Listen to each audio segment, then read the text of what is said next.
I mean, I didn't get to know him, but, growing up with all these paintings around, you kind of take it for granted, and you don't really think about it. You're like, oh yeah, okay, he's an artist, and he's in the family, and we have a lot of artists in the family, whatever.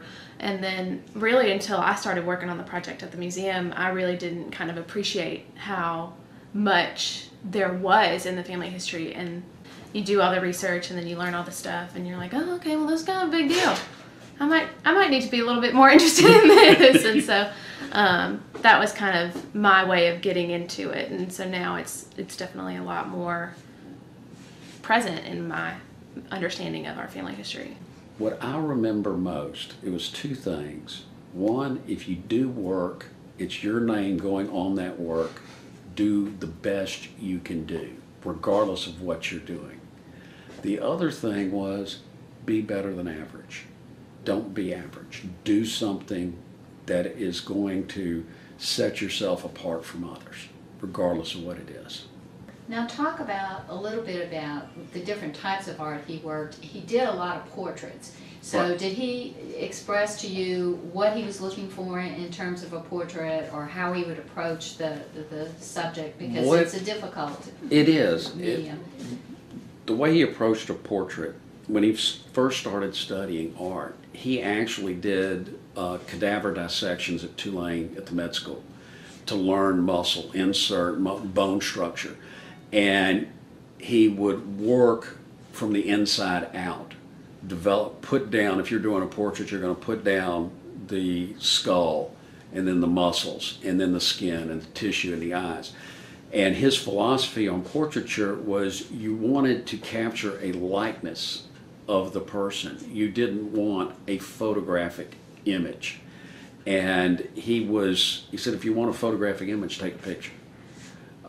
It was to capture, if you look at his portraits, there's a lot of emotion in the portraits. He captures how a person looked at that time, but also the emotion of what is going on in that person. And I think that's kind of what sets his portraits apart, because a lot of people, you just see them and they're so stiff. And with his, a lot of times he has them doing, not necessarily doing something, but you can see that there's something going on. And I feel like maybe he probably, when he sat somebody down, kind of talked to him a little bit beforehand. Because, I mean, going into a portrait is not a natural setting. And they look very natural, because, I mean, we looked at thousands of his portraits over the summer, and you can just see how everybody just looks so natural in what they're doing, and it's not this stiff, rigid kind of what you're used to seeing when you see a portrait. And I think that's really what sets him apart.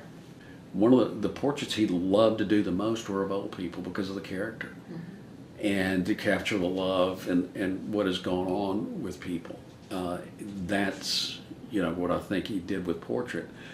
Do you think he prefers doing portraits to landscapes, or did he, I know his landscapes are just wonderful, just beautiful.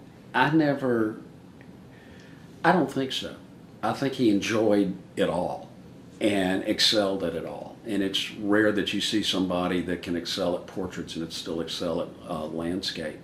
Landscape, what he liked to do with landscape, what I see is the play of light against objects, and taking an object and, okay, how's it going to look in this light, and what colors are actually being reflected.